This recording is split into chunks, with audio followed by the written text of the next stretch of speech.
मराठी लघुलेखन 100 शब्द प्रति minute. 5 second.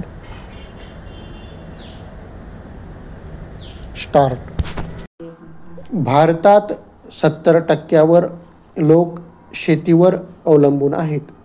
शेतीमधील फळबाग, नगदी पिके इत्यादीवरील उत्पादन सोडल्यास बाकीच्या पिकांचे सरासरी उत्पादन इतर देशाचे मानाने फारच कमी आहे असे दिसून येईल.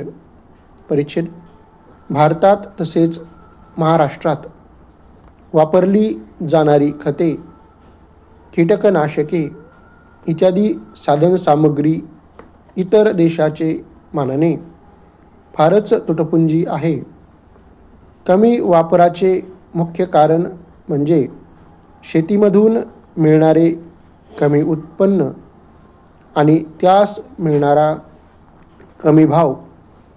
सध्याच्या सरासरी नियंत्रित दराप्रमाणे भाताला 137 रुपये व गव्हाला 152 रुपये क्विंटल प्रमाणे भाव मिळतो.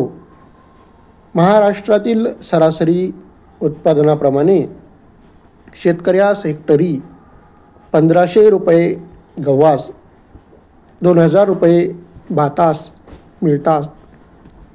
परंतु मशागत, बियाणे, खते, औषधे, पाणी व्यवस्थापन, भांडवली खर्च व त्यावरील व्याज इत्यादी शिफारसीप्रमाणे वापरले तरी हेक्टरी खर्च 2500 रुपये पेक्षाही अधिक येत असल्याचे दिसून येईल. साधनसामग्रीचे अधिक भाव आणि अधिक उत्पन्नास मिळणारी कमी किंमत यामुळेच शेतकरी जरूर ती साधनसामग्रीसुद्धा वापरण्याचे धाडस करीत नाही. त्यामुळे उत्पादन कमीच येत राहते व बुडत्याचा पाय खोलात अशी परिस्थिती नेहमी निर्माण होते. म्हणूनच शेतकऱ्याच्या उत्पादनाला स्वस्त भाव मिळणे अतिशय आवश्यक झाले आहे.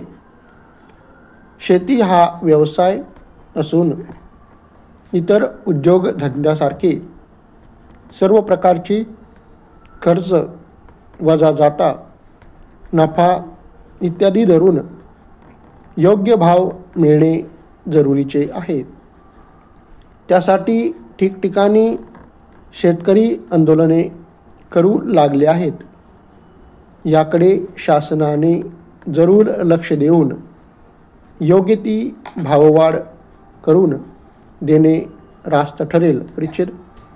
केंद्र शासनाने नुकतेच कृषीमूल्य आयोगाची पुनर्रचना करून वरील बाबीसंबंधी अधिक अभ्यास करण्याचे व त्याप्रमाणे किमती ठरवून भाव देण्याचे धोरण स्वीकारलेले दिसते.